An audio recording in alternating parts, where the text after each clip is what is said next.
Ads on USA Global TV.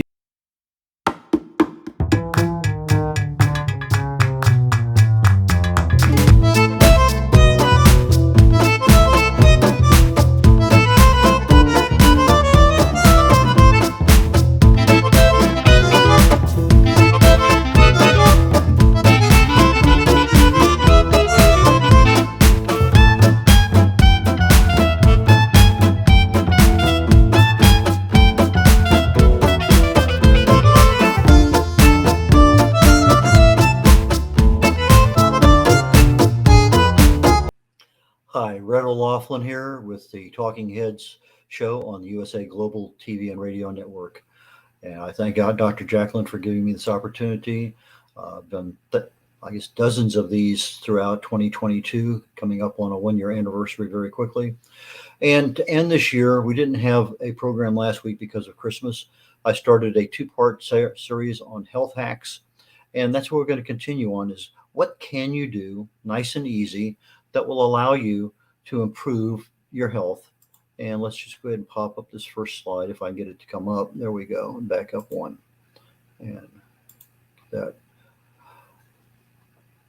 My disclaimer is I'm not a doctor, never been associated with any pharmaceutical company. I'm a researcher. I research the human body at the cellular level, chemically speaking. I look for cause and effect relationships.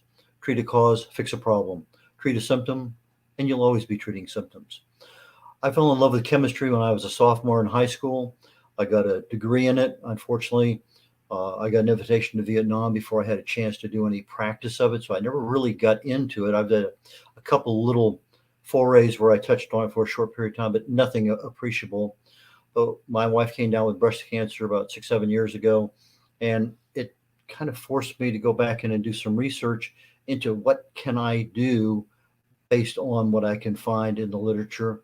And there was a lot of things that the medicines have side effects, but those side effects are treatable. And so I had a fair degree of success, and all of a sudden I fell back in love again with chemistry. And that's what I do now on almost on a daily basis. I love that challenge of going in there and finding out some new pathway for Alzheimer's or something I didn't know about pain control or some other aspect. And in the process of preparing for the end of 2022 and saying what New Year's resolutions, whatever it may happen to be, what are the little things that we can do to be better prepared for the next year? And as such, I came across this, the term's health hack, but hack in many, many areas has a negative connotation. We talk about hacking a system or hacking a bank vault or whatever, the security on a computer. But a health hack is also known as a biohack. And these are things that allow you to do something incrementally that will change over time your lifestyle that ends up with an improvement in some aspect of your health or well-being. And they're generally easy. They're relatively fast. They have a tendency, if you're consistent in doing them, to being longer lasting. And there's something that most of us don't even think about. And if you look at hacks in a variety of other areas, there are a lot of them out there for the different industries that we have. Now, what I did was I talked about what are the causes of aging, basically our telomere length and our human growth hormone. Both of those things have an effect on our actual aging. So if you go back to the last episode, I go into detail about how we can slow down the loss or the erosion of our telomere length at the end of our DNA. And what can we do to speed up or grow more human growth hormone? And they're relatively easy. It's not rocket science, but it's something that everybody can do. Then the next thing I did 2 weeks ago was we talked about the primary causes of disease. We have stress and toxins and radiation and inflammation and diet and expectations. And I went through each of those, not quickly, but I talked about what we needed to do with each one so that people have an idea, these things can create a problem. What can you do literally on a daily basis to fix each one? Diet being one that we have a major control in our life. And expectations, you wouldn't think so, but we have genes, and our genes somewhat predetermine what we are, but that determination if it's on a negative basis, is probably about 5%, 7%, 9% at the most. But 90% plus are really determined by what we call epigenetics, our lifestyle. If we're not smoking, we're not overweight, we control our stress, chances are we're not going to take it and turn a switch on for a gene. But if we're eating healthy, we're doing exercise, we're going to turn the gene on that is a health related gene. So you have genes that can affect your health, good or bad. And it's your matter of being able to turn on the healthy genes and turn off the unhealthy genes. We talked a little bit about that. And then I said, what are the key factors before we get into the health hacks? What are the key factors that affect all of us for a better life? Balanced nutrition, caloric restriction. In other words, we cut back our calories by roughly about 30%. Most nutritionists will tell us we need 15 calories per pound of body weight. So if you're 100 pounds, that's 1,500 calories daily. But in reality, if you cut back your calories by 30%, and instead of 1,500 calories for a 100-pound person, you cut that back to 1,000. You do this with laboratory animals, and they found that animals live 20, 30, 40% longer. They don't have the age-related diseases other animals have. They don't have a lot of the effects of aging just by reducing your calories, but you have to keep your nutrition balanced because you don't want to be in a deficient condition, because that mimics a lot of issues and can cause a lot of problems. We talked about sleep and stress and weight management, and even a little bit about expectation management. So let me go ahead and jump into what are the hacks that we can do. And I kind of looked this thing. I'm a naval aviator, and we talk about in aviation a target-rich environment. No matter what you shoot, it's an enemy. It's there. And if you were looking at it from a tree, low-hanging fruit is another term that's there. So what are those things that we can do today, immediately, that will have an effect on our life? Now, just because you do it one time doesn't mean it's going to work from then on.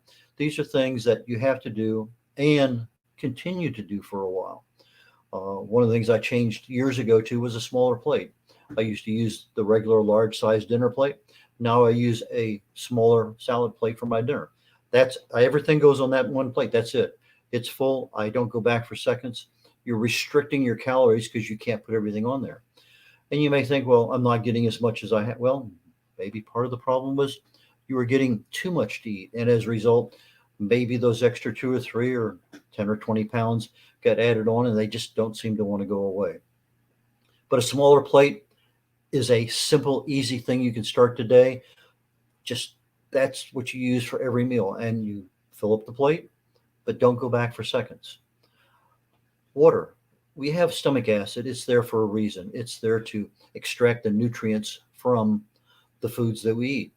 But if you're drinking something while you're eating, you're taking that gastric juice, that acid, and you're diluting it. It's not as effective in getting the nutrients out of the food.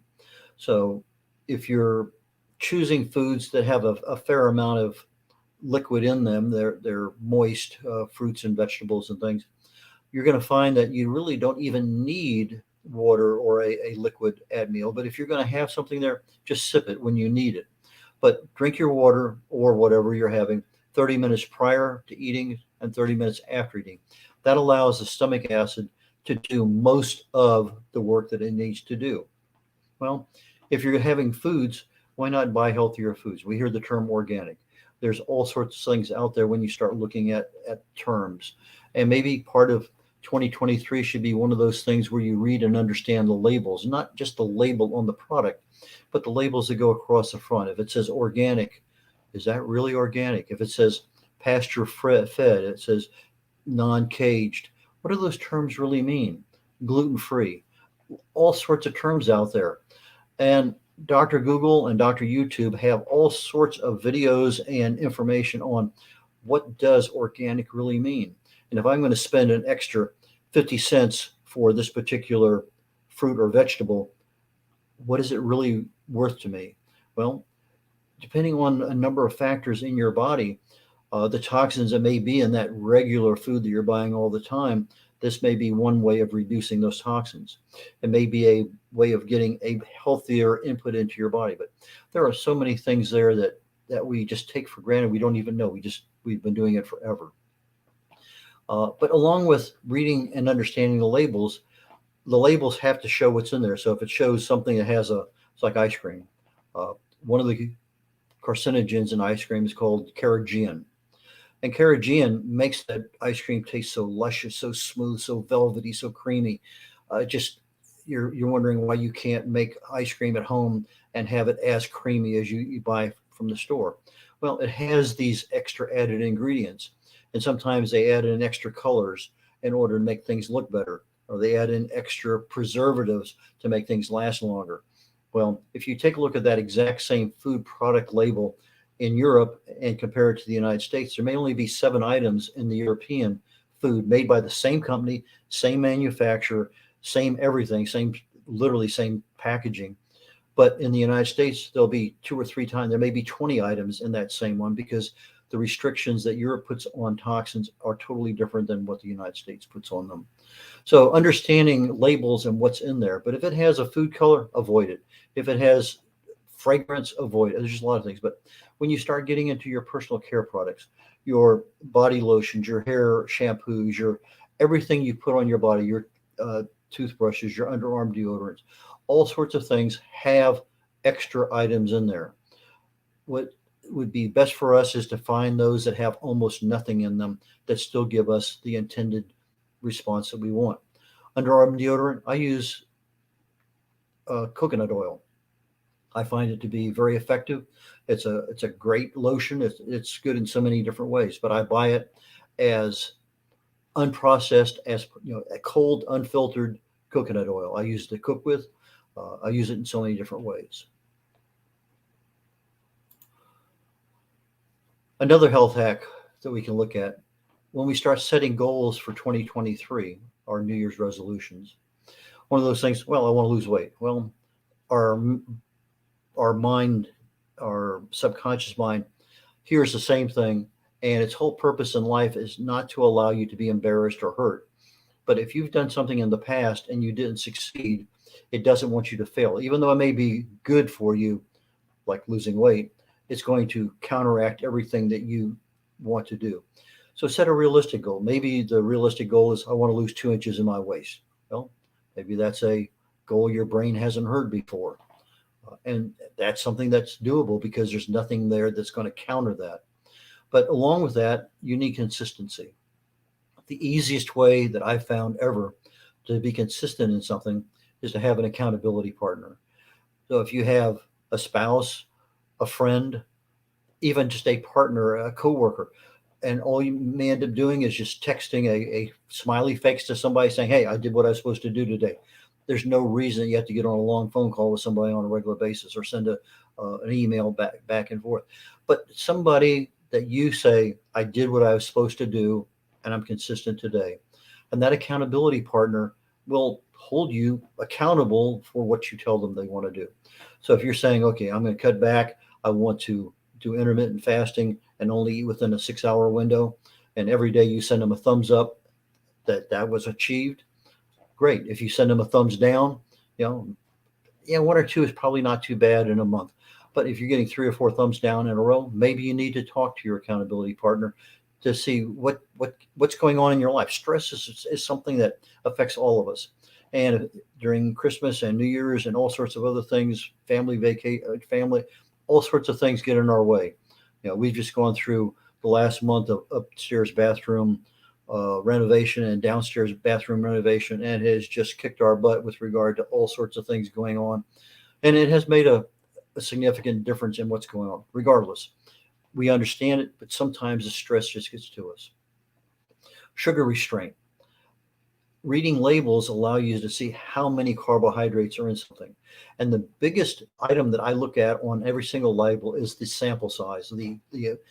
Is this one particular thing I'm eating, is it a sample of 7 individual things? So I would have to multiply everything by 7 in order to say if I ate the whole thing, that it's 7 times what's there.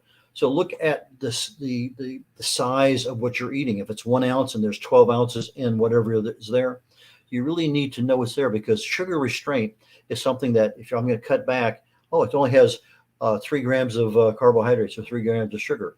Well, that may be fine, but if there's six of those and you're eating all six at one time, it's not three, it's 18.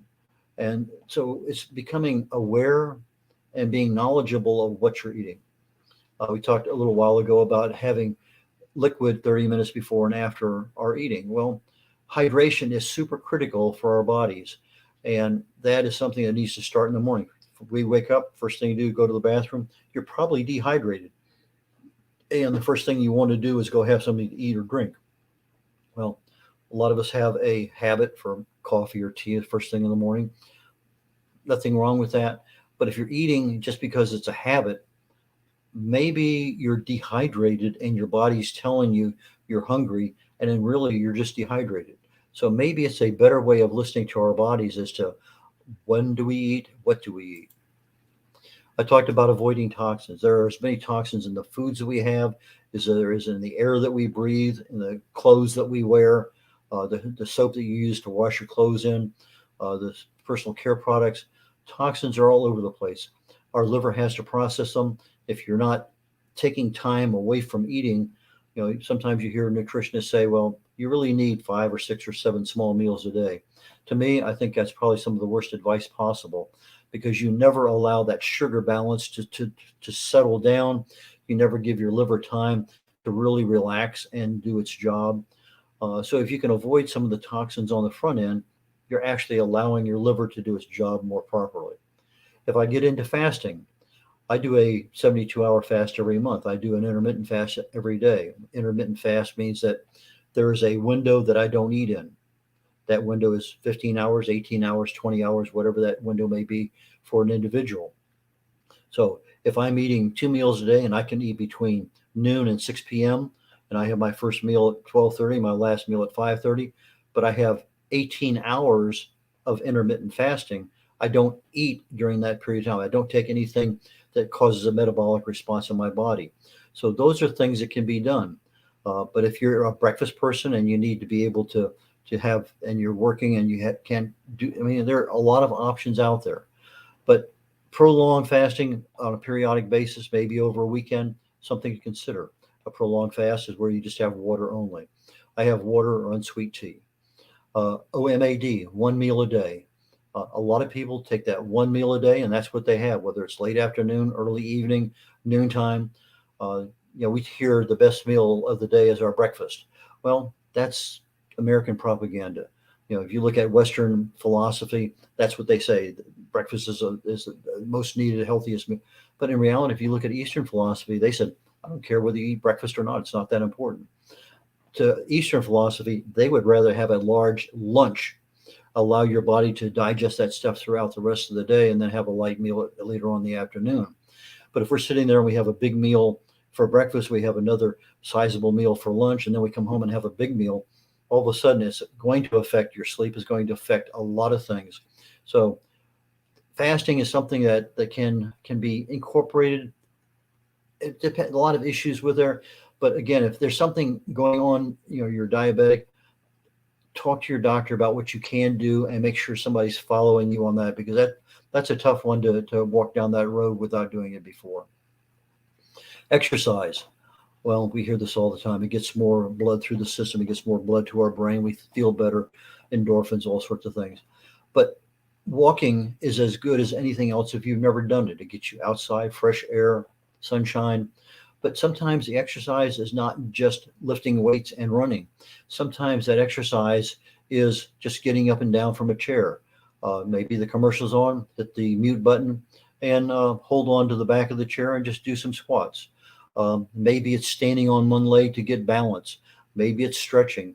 There are a lot of different kinds of exercises we can do, and they all add value to our lives.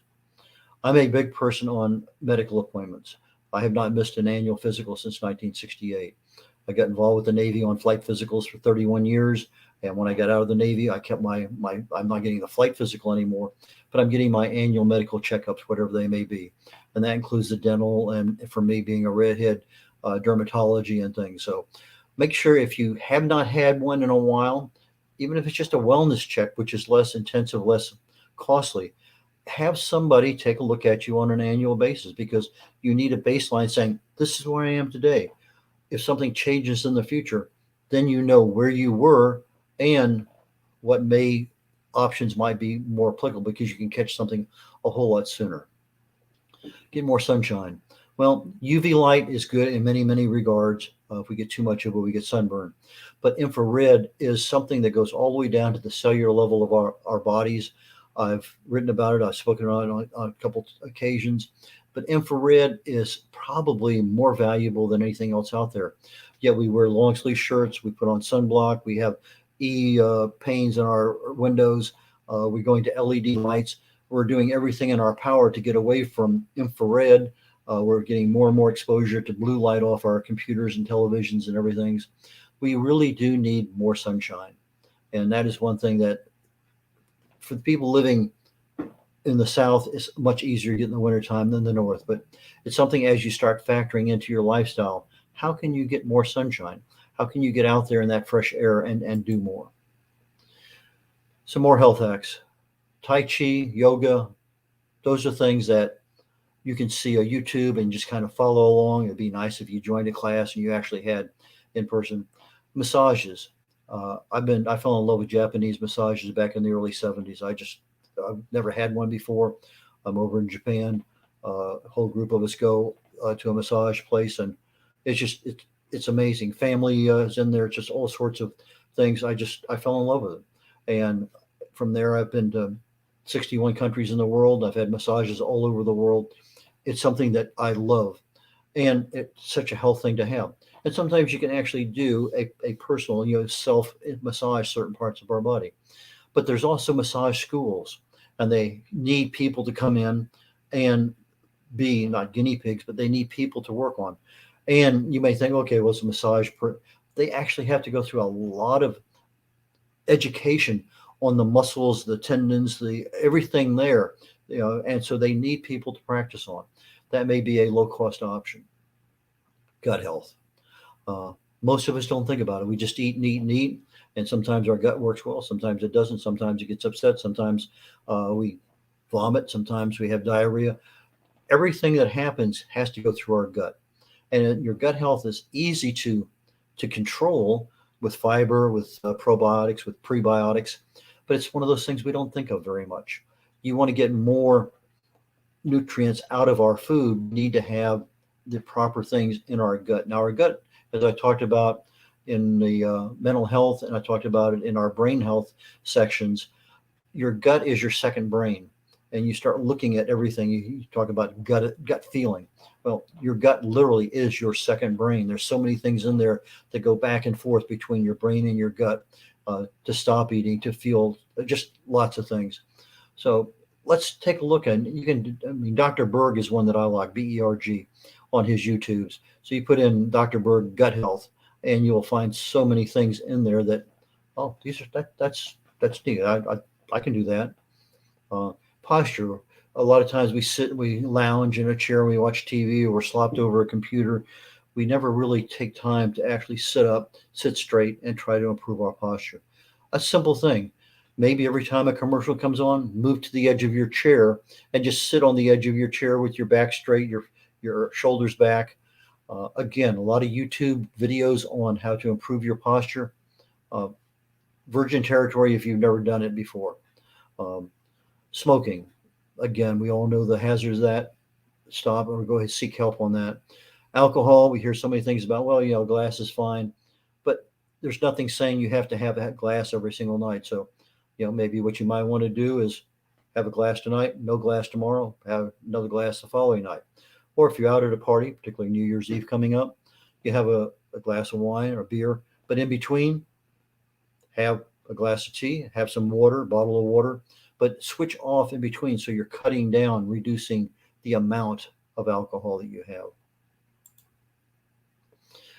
When's the last time you actually assessed, evaluated, what are the excesses in your life? We have certain habits, we have lifestyles. Are we eating too many carbohydrates? Are we eating too much fried chicken? Are we not exercising? That's a habit of not doing something. But what are we doing that we shouldn't be doing? And again, if we actually sat down and said to ourselves, what am I doing wrong? We could probably come up with a list of 4 or 5 or 6 items. We don't need to fix them all at one time. We don't need to cut them all back to zero at one time. But let's just take something. Maybe let's take fried chicken. Maybe we don't need the 3 pieces of fried chicken when we order something. Maybe we only can get by with 2. Maybe I don't need the full breast. Maybe I can get by with just a wing and a drumstick. Look at cutting back on the size, cutting back on the quantity, whatever those habits may be, uh, especially anything dealing with stress. Celebrate our small wins. So we're stressed. We actually, okay, I got through today and it was pretty good. I feel good. I only had 2 small pieces of chicken. Great. Celebrate them in a celebratory, not with a glass of wine or champagne, but just recognize the fact that you did well. Some people love to have indoor plants. They look good. Sometimes they exchange oxygen, carbon dioxide out of the air. But indoor plants, if it's not something that you've done before, maybe putting one in your kitchen, in your bathroom, in the next to your TV, in your office. There are a lot of places where an indoor plant. Now, again, if you don't water them, they're going to die. But look at the leaves; they're vibrant, and all of a sudden they start to droop. That's a clue. That's a hint. So water them accordingly. What lifestyle changes? This is something you need to talk to your doctor about. Dr. Google and Dr. YouTube will have answers for you. But if you're on some kind of medicine right now, high blood pressure, diabetes, heaven only knows what you might be on, there may be some things you can do with a lifestyle change that will allow you to eliminate uh, your medicine, reduce the dosage. But you need to talk to the person who put you on those medicines. That's the person that can evaluate that. And you say, hey, doc, I'm going to start this exercise program. My plan is to lose 20 pounds. I'm on this high blood pressure medicine. I'll continue monitoring, but uh, I'd like to come back in a couple of months and have you check me out and see if maybe we can reduce my dosage. They're generally pretty amenable to things. If you change your lifestyle, it's for the best. They'll generally work with you as an accountability partner to say, we can work with that sounds like a good plan. Let's try that. Um, Reduce grilled foods. Now, grilled foods have that char on the outside that tastes so good that when we look at a charred piece of beef or chicken or whatever we're looking at, uh, the things that really make us taste and salivate. Some of those things have advanced oxidative products, AGEs, advanced glycation elements to it. We need to be very careful of those. So see if you can't reduce some of those. I'm not telling you cut them out. I'm just saying reduce. Maybe you have something and you just cut it in half and eat half of it now. Okay, maybe you weren't going to eat it, but look at what you have. What can you do to cut those things back? Better pain management. Anything you're taking as a pain med that's a prescription has side effects, and it's going to affect the body's one way, shape, or form. There are things that we can do. Emotional freedom technique, EFT. We tap certain areas of our body. That's been known for hundreds of years to reduce pain. We have chemicals in our body, um, PEA, palmitoic ethanolamide, PEA, pain control. Google that. It's available on the internet. Our body makes it. We just don't make as much later on in life. It's great for neuropathic pain. Um, Maybe we need something to address swelling. There's a lot of antidiuretics that work. Turmeric, the yellow curry that we see in Indian food, but you need the black pepper extract, piperine, to make it more bioavailable. There's a lot of things out there that work very, very well, but you need to know what they are. And if you're on a pain management protocol with a doctor, let him or her know what you're doing. There's a lot of medical and health apps out there. I'm getting ready to buy one that I can put my fingers on 2 pads, and it's basically an EKG that I could send that EKG to my doctor, my cardiologist. I think they're available under $100. But it's one of those ones that I'm looking at getting. But there's a lot of things out there that if you have something that needs to be checked, why not use the technology? It's there. If I want to get some blood work done, I want to know what my C-reactive protein is. I can go down to a local blood laboratory and have it done for $20 versus $200 they're going to charge me if I go through my insurance company. And maybe it's something that I can check every other month just to make sure that I'm maintaining. But one of the best things you can do is just keep a journal of what's going on in your life. What is there that you can do that is, okay, I had this to eat today. My blood pressure was this. I had this stress relief. This is my weight today. keep track of what's going on. And if you have a concern when you go in to see your doctor, I'm losing my mind, I can't remember things. You can take a look and say, doctor, here's the last 60 days of what's going on. And that's very valuable. But, just as keto offers you an option for 2023, intermittent fasting, better sleep, taking better care of our gut, uh, stress management, just lots and lots of things that are out there. Our epigenetics, our better lifestyle, insulin resistance, doing better at our sugar management, uh, a better exercise program than we have right now. There's just so many things out there that if we just start paying attention to them, that we can improve our life. My website is redolaflin.com. That's R-E-D, like the color, Olaflin, OLAUGHLIN.com. So Red Olaflin, REDOLAUGHLIN.com. And I'm a speaker, author, publisher. I'm available. Just contact me. My website, at my website, there's my phone number, my email. But my best-selling book on Amazon, The Joy of Ageless Health, talks about what causes disease and what you can do about it.